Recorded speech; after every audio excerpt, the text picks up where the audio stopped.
They have to have data quality people, data standards and guidelines people. You have to have data management analysts.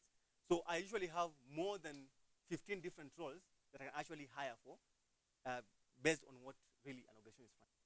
And that's it. So thank you so much. I don't know if I've passed my 30-minute mark, but I can invite some questions. I don't know if there are any. Yeah, I really appreciate it. I have to be another meeting. Any questions? Don't be shy. No questions. People have understood all these things. I'm very happy. Don't sit with your question or concern. Ask. I can see people having the faces. I can see eyebrows. Yes, ask. Oh.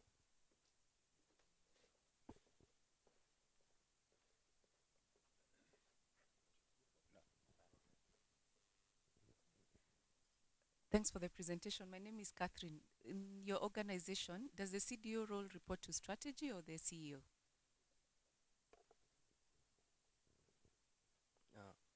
My name is Alvin. I wanted to find out during the hype chat, someone hiring, how will you know to differentiate the person who is at the hype stage and the best person you want for your?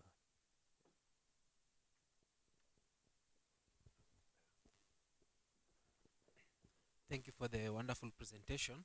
My name is Kevin from CIC, and I sit in HR, building the capacity of data science with its business objectives.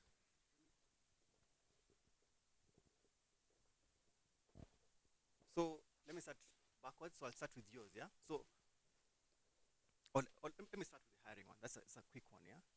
So when you're actually hiring for the role of data scientist, number one, I don't know how your HR model works. A data SME within you. Now, there are different models of doing this. Either you're going to actually get someone who will panel and help you guide and will and see how they can get the best person, and hire so a senior person to be your data lead. Then he will do the interviews to know exactly what to identify. Now, again, I have to tell you something about hiring. Why I usually say I'm forming specific strategies for different organizations is because there's no one size fits all. The kind of structure where else I've done the same thing. What I usually come and do first, I go in and do a where are you and where do you need to be? Then I will tell you. And I can tell you for options require data teams. There are some that are just doing well the way they are. They can get, but data for them will take some few more years for them to take up.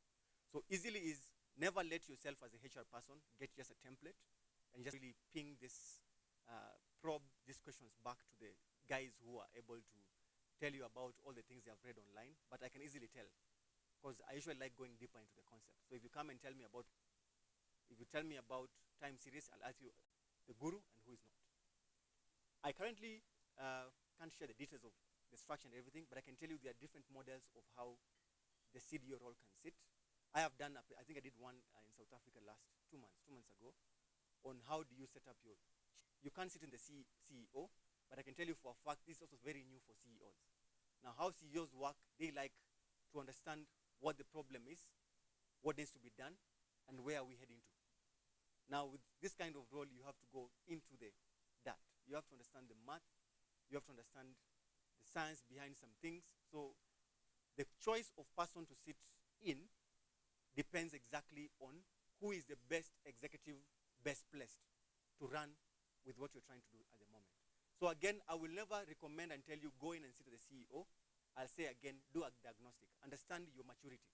Now, I've done another presentation about maturity models, and I can tell you, at very early stages, you actually don't require a CDO. You just require one of you to champion the team, bring them together, study a few kind of things you require to do, and you'll be able to actually deliver some of data science work. When you're going commercial is when, actually it's at level, maturity level 3 is where you're told bring in a CDO.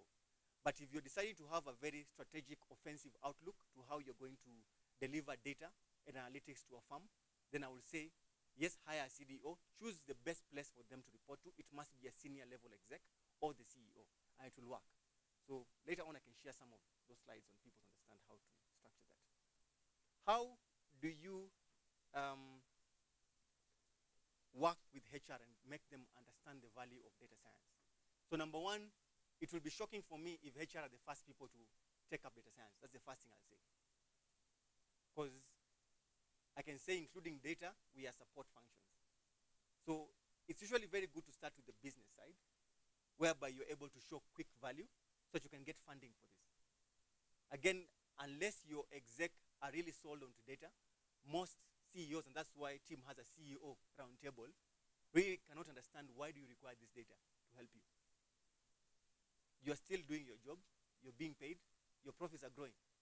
So understanding this starts by the easiest place to actually get the low-hanging fruits, and that's mostly in business. But yes, once you've crossed that, there are very many use cases for HR analytics. One simple one is understanding. I usually say, if you're a scientist, the first thing you should do, don't start predicting things for me. Tell me how things are sitting. So understanding what drives performance within your organization is the first thing.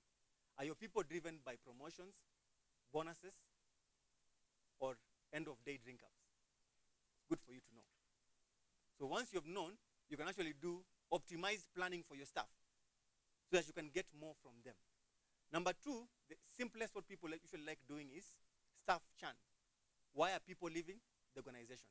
I've done different models and checked. I've done one whereby I discovered if someone has been a very good performer for 3 years, on the third year, the probability of leaving is more than 90%. So understanding exactly what drives your staff is the first thing. Number three is optimized planning. I think right now, if you're a HR person, you suffer most from people saying, I've lost a staff I need to replace. But is it really, you really require to replace? So optimized planning and staffing is one serious use case for people to actually hop on and see the value out of analytics. So you should not just come and say, I've lost one guy, now I need to hire another guy. What have you optimized? Have we checked the number of data points? Are you now working better? Because that guy is the guy who was making people go for breaks all the time. Now he has left, you should be able to perform without him. So that kind of insight is what you get most value from. Other than that, you start going to more advanced analytics use cases, whereby you start predicting how many number of people do we require to deliver a new concept or a new proposition. So within the space, maybe for your sake, you say, we have a new marketing campaign. We want to deliver 20 million within the first 1 week. There are ways of actually creating scientific models to check how many people with the specific that, and accuracy level is very high. Any other questions? Thank you so much for your time.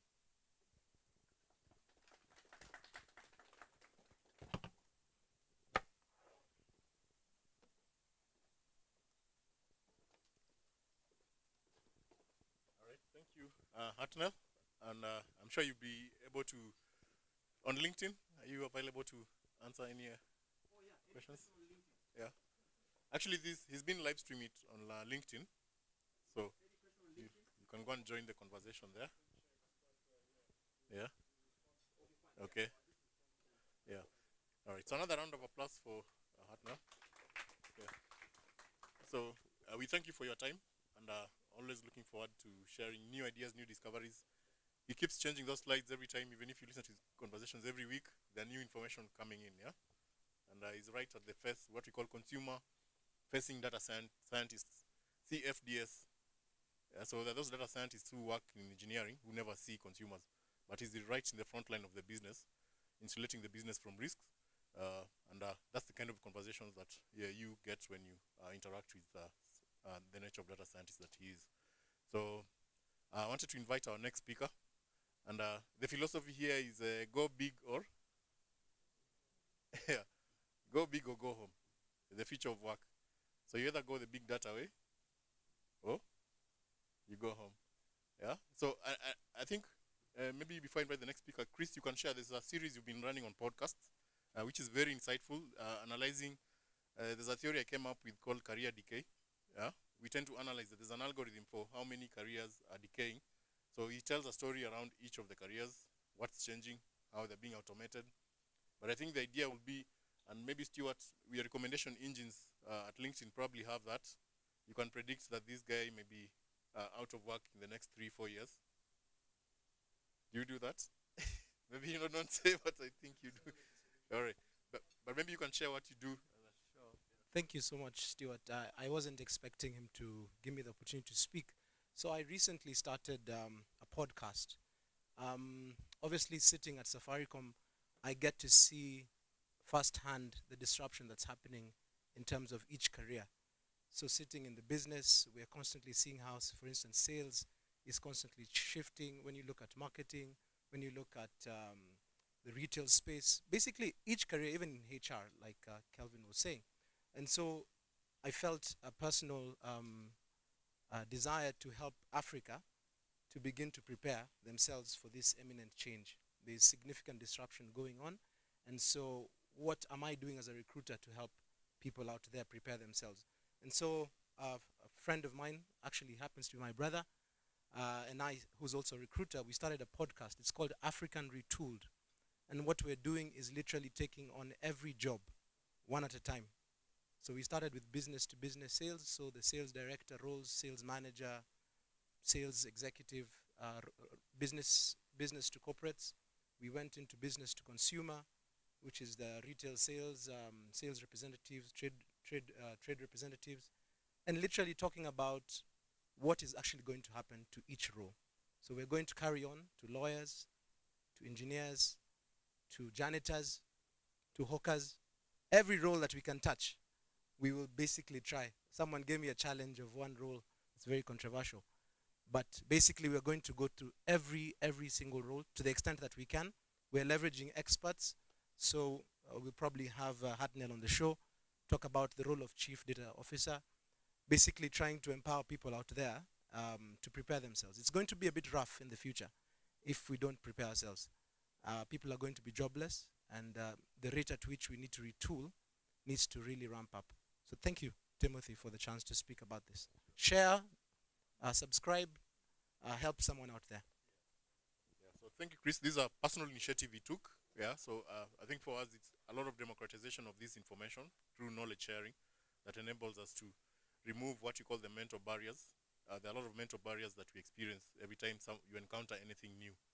And the next speaker is actually an executive coach, such as me. And I thought it wise to have someone in the same shoe that you are. Her previous role in the corporate sector was the HR director for Central Bank. She'll just be able to share what are the changes happening, and from a HR perspective, what do you think you need to prepare yourself for into that future. And as I said, as a coach, we always pride ourselves in helping you to remove the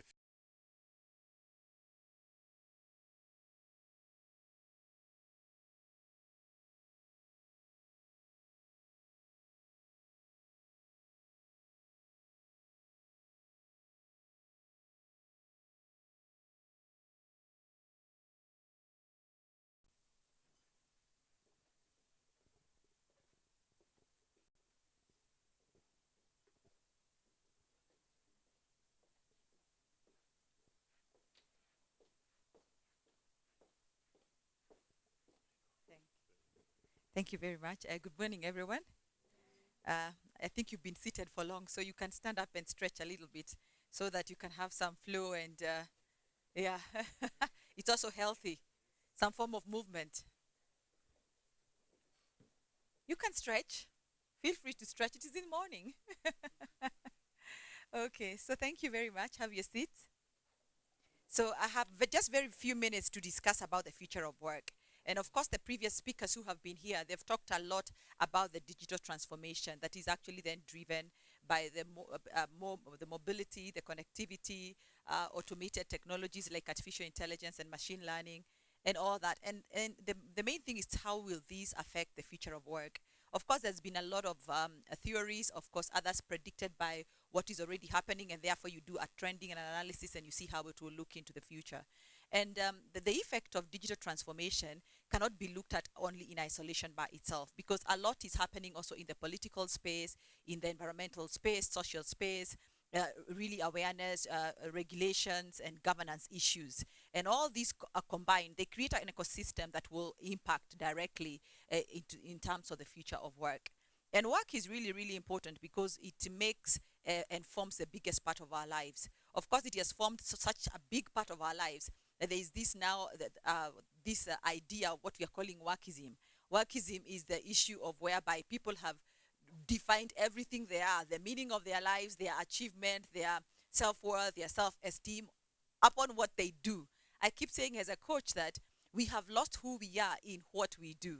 And because we have lost who we are, we don't know who we are anymore. And that is why there's such anxieties about the future of work and this digital transformation and how it will affect the future of work.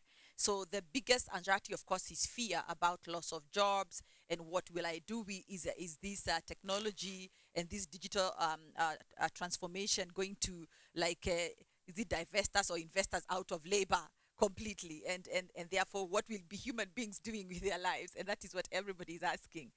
But I want to take you back and say, you can imagine during the Industrial Revolution when we began to automate production systems, you know, the production systems of products and all that. Everybody predicted that human beings are going to be out of work, isn't it? But the human beings were not out of work.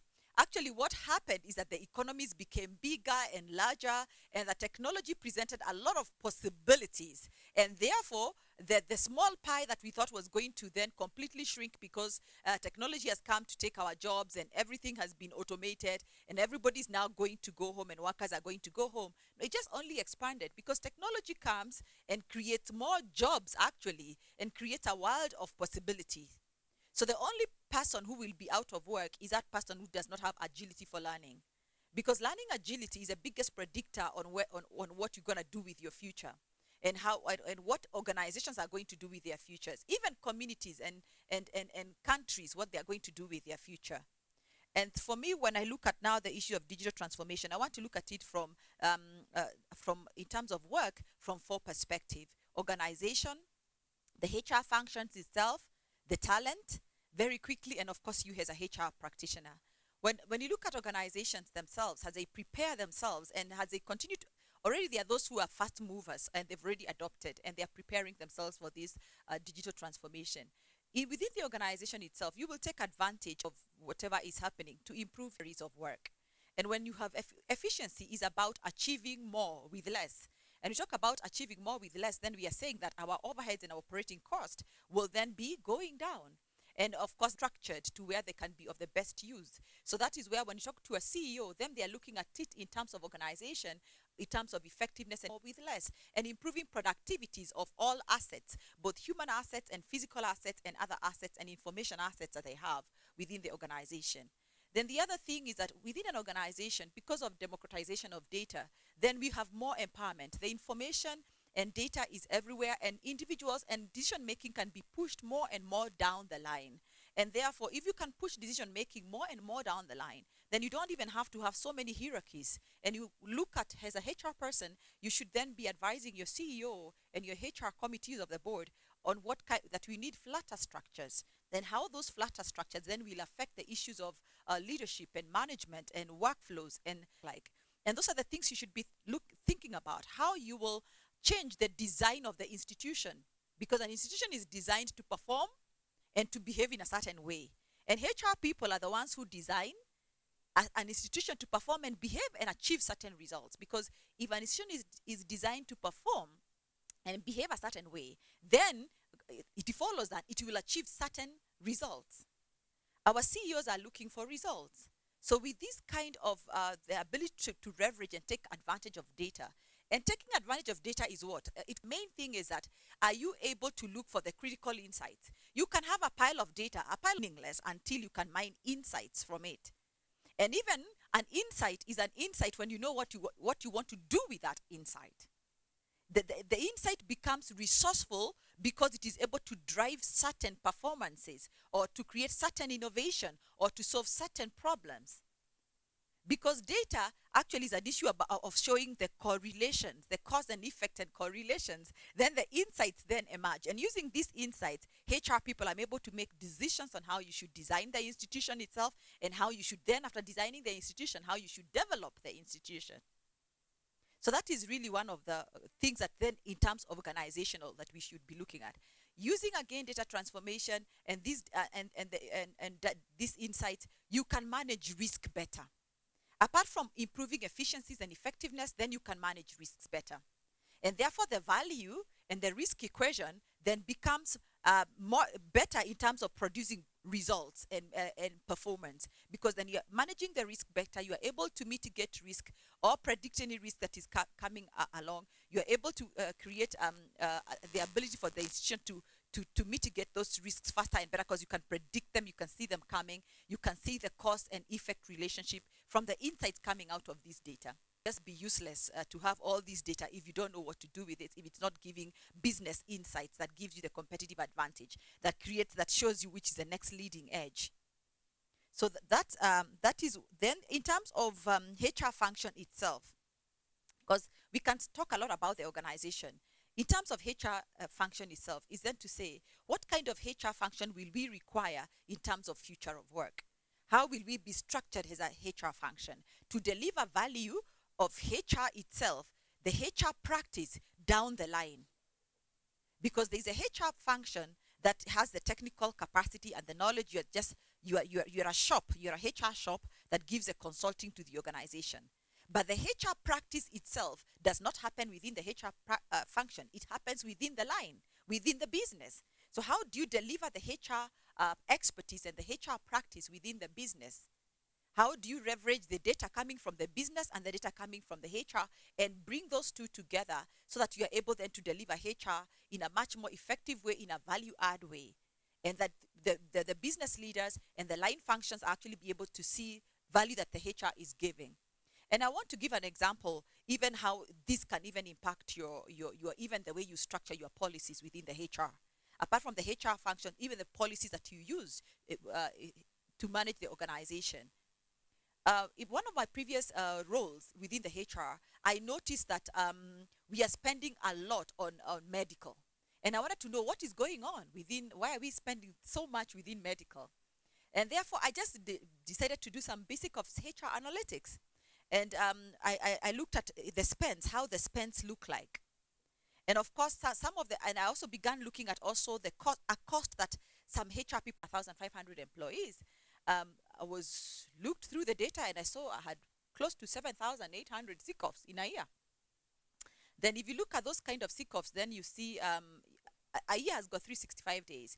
If you look at working days within a year, there could be 220, 222, when you remove the weekends and the many holidays and all that. So you realize for every 1 year you're working, it's like you're giving off close to 16, 17 years of sick offs. When you take those, then that is just an insight, yes? Then you say, oh, this is driving up my cost. But that is not it, because you should not be solving problem at the symptomatic level. Therefore, as a HR person, you have to have system thinking. You have to think at root cause analysis. When you talk about problem solving, fishbone diagrams, what is driving this kind of behavior? Therefore, why all this? Let me look at sick offs then versus leave days. Then I realized that sitting within HR, another big liability is that people are not taking leave. Sick offs are high, but people are not taking leaves, isn't it? Because they had switched their leave to sick offs. So what is also driving this behavior? Then again, you ask yourself, what is driving this behavior? You are mining insights that are informing business. Then you realize, oh, what is driving this behavior is a single leave policy, isn't it? So this policy, this HR policy that allows encashment of leaves, then what will employees do? They will preserve their leave days to encash them. And because you're still a human being and you need leave days maybe to run around to do 1, 2, 3, you are going to take sick offs in the name of leave, isn't it? So after that, I did further analysis and showing me when are these sick offs taken. Monday to Friday. The largest number of sick offs are taken on Monday or Friday. What does that tell you? To extend them in between a holiday. All this data had been lying there for years, but nobody has been looking at it because you didn't have somebody with a HR mind to look at it from that angle. So what does this mean? That means that really HR function also to even retool, change, and review some of the policies, because some of the HR policies are driving certain behavior. It could be a performance policy that is driving a certain behavior that is cannibalizing performance at organizing level. It could be a compensation policy that is actually not really looks okay at the face value, but when you dig deeper, is actually eroding value from the business. That is a kind of thing that you say, using this issue of data and leveraging insights, ecosystem thinking, system thinking, going all the way to the root cause. Then again, just to move on, and that means that this it can affect whether it's your talent management, the design of HR, the delivery, it is through your business partnering model, whichever it is. You will use all this information then to say this is the best fit HR for the organization. So now let's come to we talk about the HR function, then to talent. In terms of talent, as we move the future of work, the way you look at it, it will be affected by so many things. Again, the conversation we are having, and then of course the issue of the talent market itself, how the talent market is evolving, the environment itself, and how the thinking and the thought of the talent themselves who are coming into our organization. And you will see that this will change a lot when you look at the future of work, because the talent themselves, they have become much more mobile. The talent themselves have become much more self-aware. They are demanding certain work experience of workplace environment. So there is the talent, the corporate is changing. When you bring all these multiple changes, they make a recipe of serious disruption, isn't it? So you'll find that the future of work, we will have close to 5 generations working together side by side. Aging talent, whereby the workforce is aging, is not being replaced fast enough. And we can, in Africa, of course, our youth population is exploding. But generally, we'll have five generations working across at the same time within the same work environment. How do you manage them? Because their motivations are different, their perspective to life is different, the way they look at the value they are looking from work will be different. How will you structure your talent, your talent management process, compassion, and have the baby boomers with you, Generation X, Generation Y, the millennials, the Z and zinging for you at that time. So demographics of work will really then change. The next thing is that we talk about the issues of talent and demand. Gig economy has moved up the value chain. Before, we were looking at gig economy in terms of only the Uber drivers, the deliveries, and somehow jobs. But the gig economy thinking and mentality has moved up the value chain, because now we have project managers who are actually gigging. We have got CEOs who now are quitting their jobs because they have more time to the family and to do other things, and escaping the drug of workism that has taken everybody over, and the busyness that is not even productive itself, and burnout, where people and burnt out. So that has caused the gig economy to move up. They're looking for more time to be who they are and express themselves outside of work in other areas. So you will find that you will have a permanent and time people and giggers working. All this will be working for you. Is your one HR reward policy and whatever enough? That one policy that is one fit all, or one framework, one tool, one process, is it? So how will you manage? The talent themselves are demanding, I want to choose where I want to work and when I want to work. So you have, apart from having virtual teams, contracted people working from offsite, and thank God again, because of technology, we can be able to be connected from wherever you're working, at whatever time you're working, different time zones, different geographical regions. So you've got teams scattered all over, and you're the HR person advising the business how to manage these people across. You have to leverage the same technology to create collaborative working, communication, and still achieve results across. But at the same time, how do you recruit this talent on demand? Because you have a project that is coming up within the organization. Afford to have in your wage bill for a year, 2 years, 3 years, but you need this expertise for 6 months.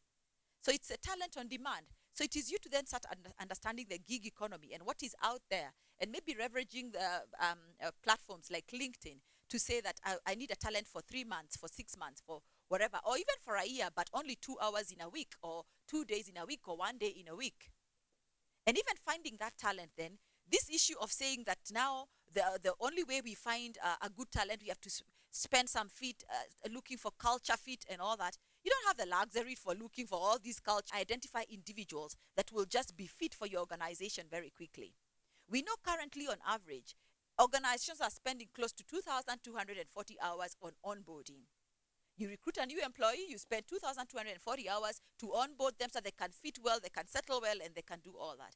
You don't have luxury to do that. With talent on demand that is expensive and you're paying for it, or even talent that is coming in for 2 years, but they're not going to stay with you for more than 2 years, and an average maybe talent today is staying with you for 2 years, 1.7 years, and they leave. You cannot be spending 2,240 hours on onboarding. You want them to be productive as quickly, and the learning curve should be very short. So even your recruitment process is not just looking for the right fit. It's somebody whose learning curve is so short that when they come in, they blend within the team and they take off and they start becoming productive almost immediately. There's no way you can be telling your board, this is the talent I've been having for 3 years, and they're still, or even your CEO, and they are productive at 30%, 40%, 60%. I don't know how you're measuring productivity, but as HR, you better be measuring productivity. Because one of the biggest costs for any organization is what? The wage bill, the talent. Isn't it? Absolutely, maintaining it. And it's just going to become more and more expensive as other things like employee wellness come into being. Previously, it was not under legislation to have probably things like employee assistance programs. But now it's almost part of it. Not just good to have, it's a must-have. Those are costs that are coming up. Because, of course, again, in the future of work, the home and work life, the separation of two has completely blurred. The boundary has blurred, isn't it? So, therefore, the people bring issues from home to work, home, and there's this. Then it is responsibility of where the employee is spending most of their waking time than to offer psychosocial support. So employee assistance program is something that we are seeing that will grow big in the future of work. So when you look at the future of work, the well-being of the employee will not just be that medical insurance that you're paying for major critical things like maybe cesarean and whatever, and diagnostic test and all that needs to be done. But also it will support the employee not to become unwell in the first place. Preventive health should be much more bigger than corrective health. And as an employer, you then, as an HR and an employer, then you have to recommend, how do we then cater for this and that? So as these costs come in and they are important, the more there will be more demand for HR to prove how they are measuring productivity. Productivity of the employees who are working with you full-time, part-time, the contractors that are coming within the gig, the ones who are coming for gigging with you. How then do you do that? And that is what is going to continue then keeping HR people and the CEOs awake. And therefore you have to be a very strategic person. When your employees' anxieties are being driven up by the fact that they are going to lose jobs, it is your business then to really then create an environment where there is assurance and you drive down anxieties. Anxieties are the ones which are actually causing all these mental health issues. People are anxious. We have the most anxious generation ever since the creation of the world. Children are anxious. Little kids are anxious. Teenagers are anxious. Parents are anxious. Employees are anxious. It's like this anxiety culture is what is driving all these mental health issues. And it's also you from HR. We've been driving productivity in terms of telling people to work long hours. But long hours are not necessarily productivity. Being busy does not mean that you're productive. And long hours is not what is going to prove to your CEO that you see the lights are on until past midnight. Therefore, people are very productive. It's a result. And it's for the HR then, even as the future of work, as employees become more assertive and more conscious of their value system and also their rights, they will demand to work for less hours. Actually, we hope that technology will allow people to work for less hours. Because with the evolution of technology and development, people have been working for more hours instead of less hours. You can imagine the agrarian communities were really asserting themselves manually. And the first industrial revolution of 1500, then 1800, then of course, the one that was happened in Britain, then of course in the US, driven by steel and oil and electricity. We were hoping because people become more productive, we don't need to work 40 hours a week. We should be working 15 hours a week. We should be having a 3-week work day and 4 days for weekend. And it is you then in terms of wellness, then allowing your employees to express themselves much more beyond just the work that they do. And the fact that the jobs are no longer permanent is also to allow your employees to continue tooling themselves, create an awareness that agility for learning is what will help people to be able to twist and turn at the speed of change. This VUCA environment, the volatile, uncertain, complex, and ambiguous, and I like to call it VUCA, it's very fluid. And the fluidity is so high, it might maybe cause a form of vaporization soon. You know? It's you then to create a work environment as a HR person for this talent to continue learning, lifelong learners, to be adaptive, to also be to develop the mental resilience and grit that is required to change from one role to another, either within the organization or outside of the organization. But also to create an awareness, even for you as a talent, because you're also a talent HR, is to just say, how am I myself as an individual shaping my own career? You can no longer rely on an institution or an organization to shape your career, to define your career, to map your career, to design your career. HR, to HR, employees are statistics. I've got 1,500 employees and only 300 make the talent pool. Those are numbers. But to yourself, you're not a statistic. You're one and the only one to yourself. So your career planning should be you should be the A choice for yourself in terms of career planning. The organization should be your plan B. Your plan A should be what you are planning yourself. Your own agility for learning. Your own personal learning plan. Encouraging employees not just to look up to HR to provide the budget for learning, but individuals who are actually able to get it. And there's a lot of free learning, online material these days that you can learn from. And just really creating a culture of learning at personal level, team level, and the organizational level. Organizations for so long. But these disruptions and the environment then demand the ones that can innovate. And they're also, of course, innovating because they're able to observe is data itself.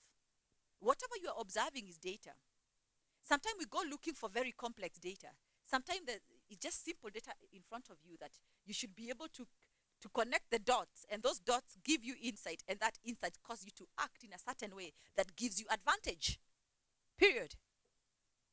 And creating that culture of being much more aware, of being much more observing, connecting the dot, is really that what will make you be able to win and to be resilient and adaptive into the future in terms of talent and the ability to change at the speed of change, or to twist and turn at the speed of change. We will need teams and organizations that are more resilient, that have got more grit, that are more adaptive, and that are more aware. And I think with that, I'll conclude there because of time.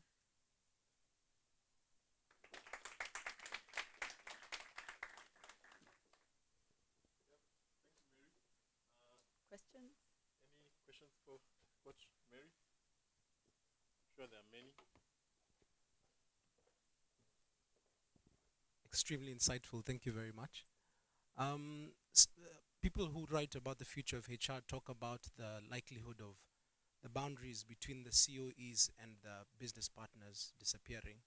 What is your comment on that way of thinking? That they're saying that we'll be boundaryless HR professionals. Yeah. Actually, it's really an issue of the organizations are going to become more and more boundaryless. And of course, apart from, and when you look at it, we will look at an organization as a complete ecosystem much more that is creating values, that it's not silos. And of course, we've been breaking silos because we need to collaborate to co-create. But the speed of change will be so fast. I don't have the time to come and tell you this and this is changing. You are observing the change, I'm observing the change, and we are automatically, simultaneously at the same time, realigning ourselves. You know? And a HR business partner must be an expert of that realignment. They'll actually, it's like, you know, like the HR, actually all functions are dancing together. It's like you have to be moving at the same step. And HR business partners are the ones who are meant to actually create that environment and that competency and capability of functions within the business to continue realigning themselves at the speed of change without waiting for one to sound the alarm or they've changed. Because both of you are looking at the same dashboard. You are processing what is relevant to your functions and then realizing that the cause and effect relationship, this is the way it works. We are going to have much more fluid but robust organization. Fluidity does not say that institutions are going to be weak. It is like when you talk about agility, an agile person is like, I like to give an example of ballerinas. They are agile but very strong with a lot of strength in their core, isn't it? It's the same. The institutions must be very strong at their core competencies and core capabilities. But at the same time, they must be so agile. First of all, because they are learning, the learning is happening real time, and the adjustment is happening real time. And this is what will cause a blurring of many of the management roles general management roles. You will find that in future, even things like strategy, the issue of saying that we have come up with a strategy today, a 3-year strategy, will be very irrelevant because strategy will be happening and changing as business happens. That does not mean that you don't have the vital few that will guide the business, the vision and the core business model. But this model is also so agile, it is happening as the business is happening. So this issue of strategy retreats of Naivasha, and then we say now, then we dust the document, read it for a whole year. Strategy will be happening and shaping as it happens. But the winning strategy are those who are able to shape it critically and position it based on the information and how quickly they are connecting the dot and repositioning the institution. So are the general managers. Yeah.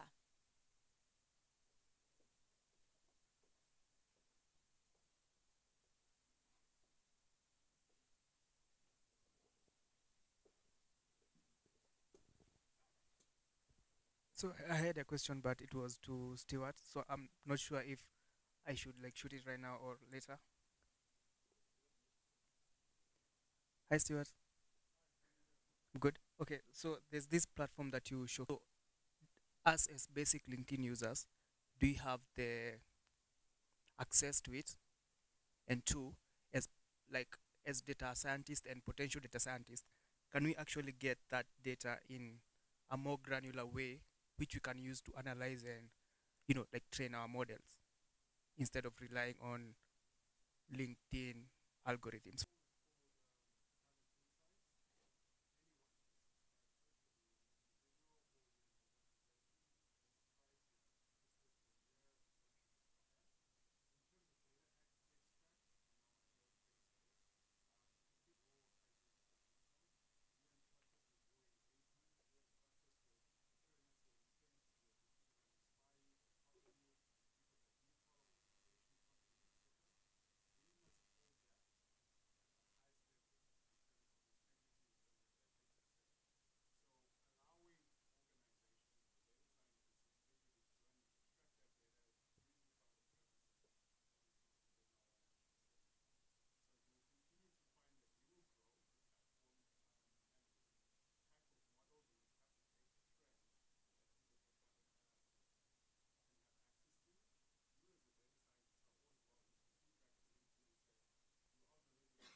Platform we developed for HRs.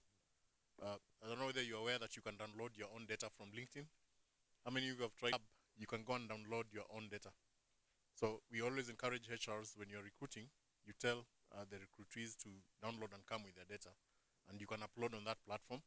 And that platform can analyze some features of the potential employees. For example, graph network analysis, you can see how they're linked in that field where they're applying the job is. So it uses what you call natural language processing. So you need to go and see a part of LinkedIn, how to download your data. Try it for yourself. Yeah. So you don't need to wait for LinkedIn to give you. You can get it and analyze for yourself. It's personalized. Like you go through your profile and then you download your data. Yeah. No, it's enterprise. Yeah. We only use it for. If you come through our trainings, we use it as one of the demos, and then we give you a 1 month free access to it, and then you deploy it. Yes. So any questions for Coach and Stewart? Maybe you can have a seat. Yeah. Another round of applause. Yeah. But I don't know whether you actually know this, but she's a mechanical engineer, but ended up in HR. Yeah. So I don't know what is your limitation to be a data scientist as HR. It involves science. Yeah. So I think I wanted to just give give an opportunity to one of my peers. We've grown up together, we've been professionals together. He's the one who convicted me to join the world of data science. He moved to work in the UK, and he came across the data science field almost like 10 years ago, but kept challenging me that I think you need to watch out this space. So about 4 years ago, we set up a company, a blockchain company. And as you saw that hype cycle, so the hype cycle, we were not ready for blockchain. Yeah, but I think Eric has worked for HSBC Bank. He's now a UK citizen. He has a lot of insights around the future of work. So what we're calling the future here is there, it's not the future, there it already happened. Yeah, so he has got very first-hand experiences that he wanted to share with us, what he's been seeing evolving, and the ripple effect always comes, yeah? So eventually we'll start seeing, if not seeing now, we're already seeing the signs of it coming. Yeah, so maybe Eric, you can share one or two. Thank you, Tim. As Tim has said, my name is Eric Mwangi. So it's will be interesting. I'll try and marry between as a co-founder of my startup and when I used to be employed in HSBC. So like he said, in 2005, in HSBC, we used to have what you call shows, and Travis Kalanick, the founder of Uber, came to talk. I mean, we didn't know what Uber was, and I went to listen, and I was like, wow. I left, went to MIT, and then that's when I came about the future of work. So in HSBC, and we were talking about HR and what the future can say, I will talk about mental models, and I will talk about what I saw the future of work evolving. So from MIT, I understood that the workforce is changing. So what you did in HSBC is we realized people have their own personal lives, and we actually initiated 4-day weeks. So we had 20% of people off their own time working on their own things. And that killed, we were talking about sick offs, we didn't have sick offs, and we actually saw productivity go up. Then another thing that I've learned, I would say, in terms of mental models now as a founder, is I've come to found my skill sets that I learned.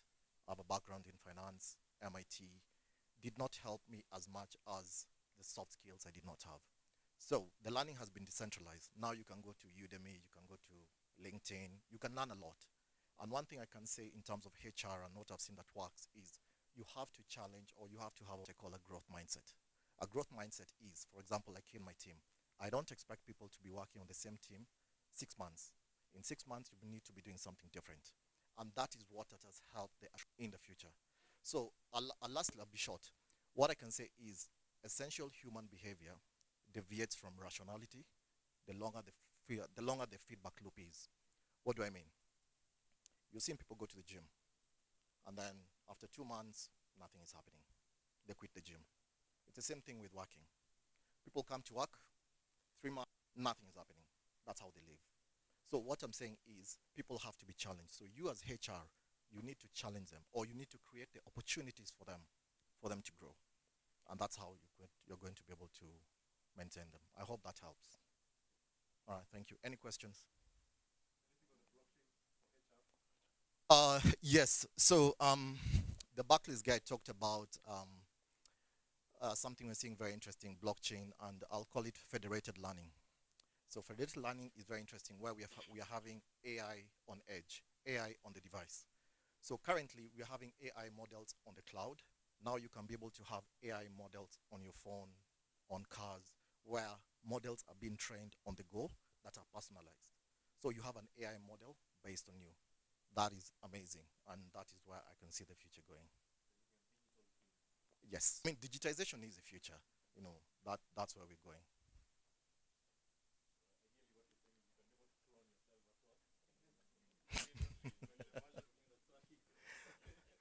Thank you. Anyway, in case of anything, Timothy put me on the spot. Any questions? Yeah, thank you, Eric. And always looking for connect with him on LinkedIn. Yeah, so lastly, I think one of the options that Hartnell had mentioned of how to build your teams is outsourcing, yeah? So I just wanted to give an opportunity to 2 of our partners, one in Kenya, one in Uganda. We do mentorships at our lab. So you could come and pick any of our data scientists to come and work alongside your team as to bring them to speed with the skills, train them on the work based on projects. And then secondly, you can do resourcing from us. We've so far trained 130 members of cohorts from when we started these trainings. and about a third of them are available for placement, either from moving from one organization to the other or freshly graduated out of campus. We have Alvin here, who have mentored. He's now at EY. Yeah. So he's looking at his background is finance, but he's looking at how to blend robotic process automation to Ernst and Young's system. We have one we placed at PwC. Yeah. And the placements continue. So one of the things that I wanted to make you aware that you don't need to restrain yourself. Like, where do I find this? You go to LinkedIn, you find the people, data scientists are already engaged. They don't want to disengage where they are to join you. So feel free to come and talk to us. We can be able to find for you a talent. And maybe we can start with the guests. He's actually participating in the masterclass and a very knowledgeable the talent agenda series. How many attended? Chris, I saw you. Yeah, so you might have met him. Yeah, but please, Abdul, come and say something. Good morning, everybody. Abdul Chibuka is my name. I run a company called True North Consult. We're based in Uganda. Our headquarters is, but we've got a registered office in Kenya and Rwanda. The reason I'm here is let me just say quickly what we do. We do three things as a company. We are into third-party manpower services, which you call outsourcing.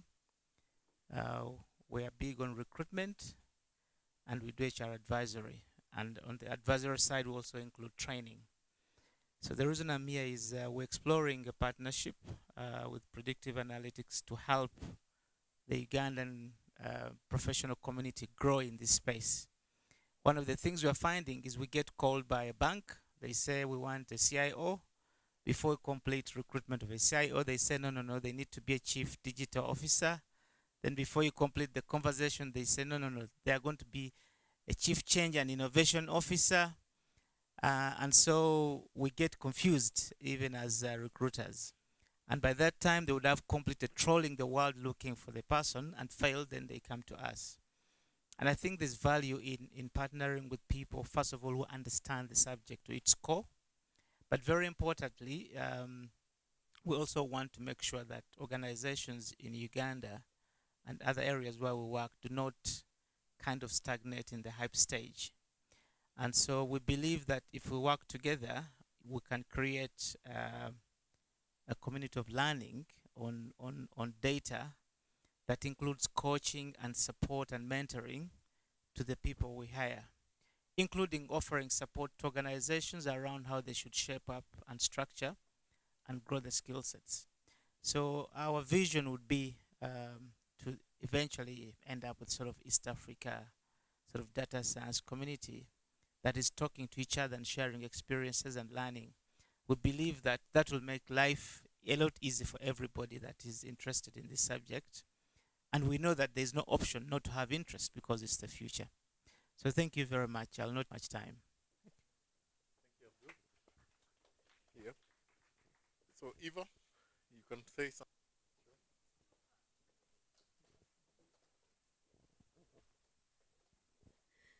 So good morning, everyone. How are you feeling?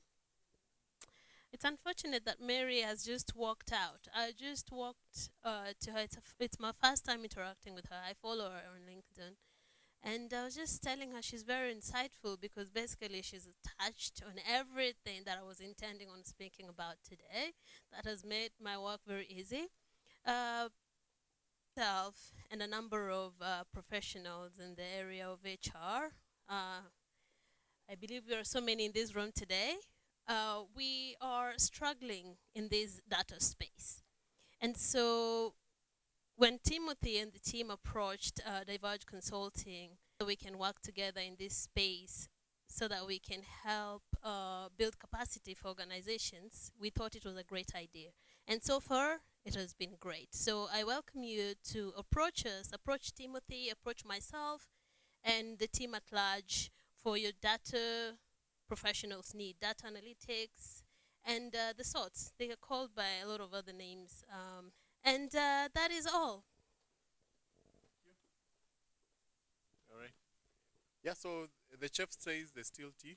So feel free to have a cup as you network amongst yourselves. Yeah, we can we have a group photo? Yeah. All right. Otherwise, I'd like to thank you and make a formal end closure for the session. And I think if you allow us, we're gonna set up a WhatsApp group where we can continue sharing a lot of this knowledge and resources, because there's a lot more to come. And we look forward to you who are in this room to spread the word and share with those ones who are not with us. And have a very good Moi Day. Tomorrow is a holiday, so you might as well start it now. Confirmed, yeah. Yeah, Kevin. Yeah, you do it outside.